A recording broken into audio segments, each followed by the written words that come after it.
क'क्राझार जिल्ला एबसुनि खुंगा 54थि बोसोरसालिया जथुम्मा आरो सालाकाथि दख'रा एबसुनि खुंगा 13थि बोसोरसालिया जथुम्मा खुंफुंनो लाइखुन्थिया गायसनदों। फैगौ 9, 10 आरो 11 दिसेम्बराव क'क्राझार जिल्ला एबसुनि खुंगा 54थि बोसोरसालिया जथुम्मा आरो सालाकाथि दख'रा एबसुनि खुंगा 13थि बोसोरसालिया जथुम्माया खुंफुंजागोन। सानथामनि मेहेरगोनां हाबाफारिजों बे जथुम्माया खुंफुंजागोन। क'क्राझार जिल्लानि सिङाव थानाय सालाकाथि हालामनि दख'रपारा, खान्थालगुरि, रेजेंगा, गेवलां फोथाराव बे जथुम्माखौ खुंफुंगोन। बेनि थाखाय लाहार फाहार खालामनाया सोलिगासिनो।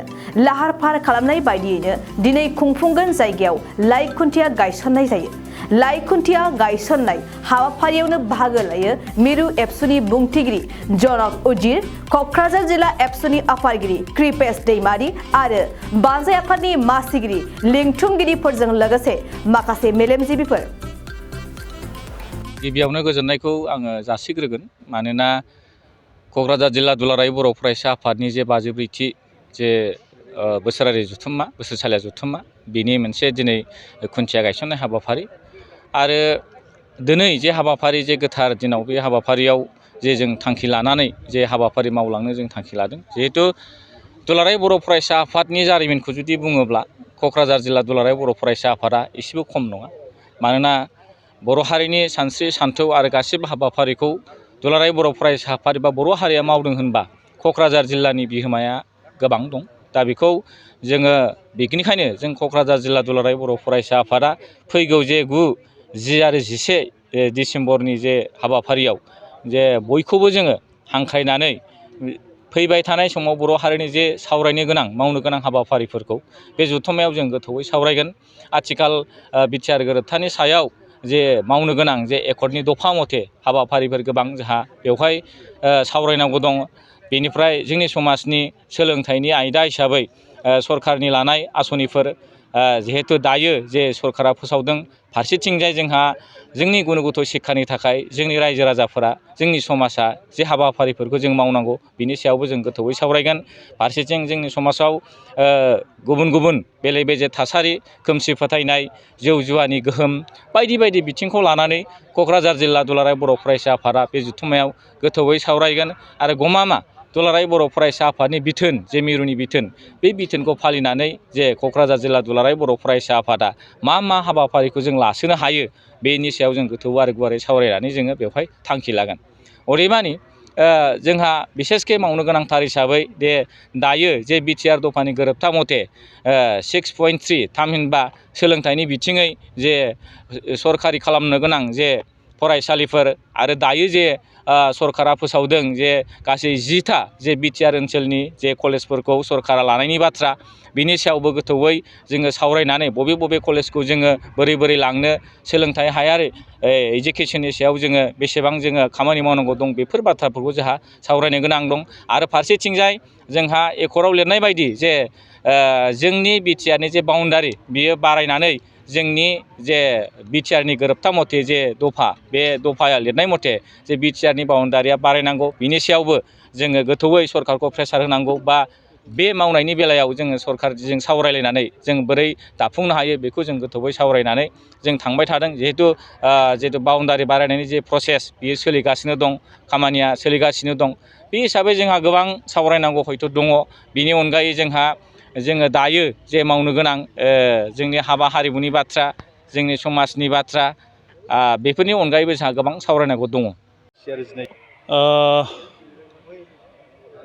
खुंगा 54थि क'क्राझार जिल्ला दुलाराय बर' फरायसा आफादनि जे बोसोरसालिया जथुम्मा आरो खुंगा 13थि सालाकाथि दख'रा दुलाराय बर' फरायसा आफादनि जे बोसोरसालिया जथुम्मा, बेखौ सानथामनि हाबाफारिनि गेजेरजों 9, 10 आरो 11 दिसेम्बर 2022 बेवहाय सालाकाथि दख'रानि सिङाव जेरेंगा फोथार, दख'रपारा आरो खान्थालगुरि बे गामिनि गेलेग्रा फोथाराव बेखौ बर' हारिनि राव, हारिमु आरो थुनलाइ आरो जोंनि हा हुखौ रैखाथि होनांगौनि थाखाय आरो बर'खौ गेरेमसा हारि दानांगौनि थाखाय दिनै जोङो सानथामनि हाबाफारिनि गेजेरजों मोनफ्रोमबो बिथिङाव दिनै बे सावरायनो थाखाय जोङो थाम-थिम खालामदों।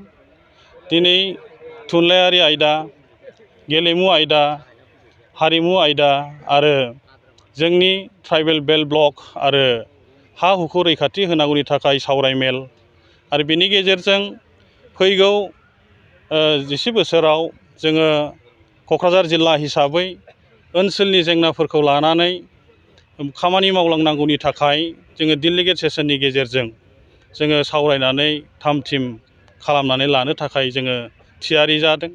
आरो बे हाबाफारिनि गेजेरजों जोङो बेखौनो खावलायनो लुबैदों जे दिनै बे ओनसोलनि रायजो राजाफोरखौ लानानै बानजाय आफाद दाफुंनानै होनायनि गेजेरजों दिनैहाय जोङो बेखौनो आसा फारिदों जे बानजाय आफादा जोंनो जे क'क्राझार जिल्ला एबसु आरो सालाकाटि दख'रा दुलाराय बर' फरायसा आफादनि जे बोसोरसालिया जथुम्माखौ मोजाङै खौसेथियै खुंफुंनानै हरगोन होननानै जोङो बेखौ मिजिंथिदों। आरो बेखौनो जोङो आसा फारिदों जे जोंनि बर'नि जोंनि साफ्रोमबो दैदेनगिरि, समाज सिबियारि, रायजो राजा आरो फरायसा फरायसुलि बिथांमोनखौ मोनफ्रोमबो हाबाफारियाव थिखानाय बायदियै बाहागो लाफैनानै बर' हारिखौ आगानसे आवगायहोनायाव हेफाजाब होनो थाखाय बा मदद खालामनो थाखाय जोङो बे सानथामनि मेहेरगोनां हाबाफारियाव बयखौबो बाहागो लाफैनो थाखाय आङो दिनै क'क्राझार जिल्ला एबसु आरो सालाकाटि दख'रा एबसुनि जानानै आङो बयखौबो हांख्रायबाय आरो बयखौबो आसा फारिदों जे बयबो बाहागो लाफैनानै बे हाबाफारिखौ मोजाङै खुंफुंनानै हरनायाव मदद खालामगोन होननानै आङो बे समाव बयनिसिमबो खावलायनाय जाबाय। गोजोन्थों।